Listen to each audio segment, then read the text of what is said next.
কাল ছিল দোল পূর্ণিমা। রঙের উৎসবে যখন চারিদিক রঙিন, ঠিক সেই সময় আমরা স্থির করলাম সন্ধেটা কাটাবো একটু ভক্তির আবহে। তাই আমরা পৌঁছে গেলাম আমাদের সিউড়ি শহরের অন্যতম প্রাচীন ও জাগ্রত রাধাবল্লভ মন্দিরে। সন্ধ্যার মৃদু আলোয় মন্দিরের চাতাল আর প্রাচীন স্থাপত্য এক অপূর্ব মায়াবী রূপ ধারণ করেছিল। চারিদিকে ধূপধুনো সুবাস আর ভক্তদের মৃদু গুঞ্জন, সব মিলিয়ে এক স্বর্গীয় অনুভূতি।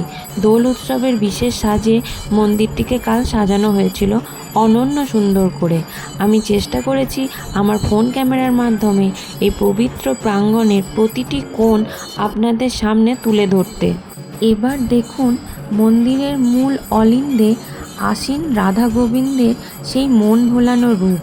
তাদের শ্রীমুখের দিকে তাকালে যেন সব ক্লান্তি দূর হয়ে যায়। দোলের পুণ্যতিথিতে বিগ্রহের এই বিশেষ সজ্জা সত্যিই বিরল। শুধু মূল বিগ্রহেই নয়, মন্দিরের ভিতরে প্রতিষ্ঠিত অন্যান্য দেবদেবীর মূর্তিও আমি একে একে আমার ফোন ক্যামেরায় বন্দি করেছি। প্রতিটি মূর্তির শান্ত ও সৌম্য রূপ মনে এক গভীর ভক্তিভাব জাগিয়ে তোলে। আসলে আমাদের ব্যস্ত জীবনে উৎসবের আসল সার্থকতা তো লুকিয়ে থাকে এই মানসিক শান্তিতেই। সিউড়ির এই রাধাবল্লভ মন্দিরের সন্ধ্যাকালীন আরতি আর এই পবিত্র পরিবেশ আমার দোল পূর্ণিমাকে পূর্ণতা দিয়েছে। আপনাদের জন্য সাজিয়ে তোলা এই ভিডিওটি আশা করি আপনাদের সেই প্রশান্তি দেবে।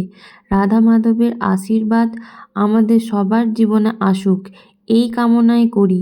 ভিডিওটি কেমন লাগলো অবশ্যই কমেন্টে জানাবেন। জয় রাধা বল্লভ।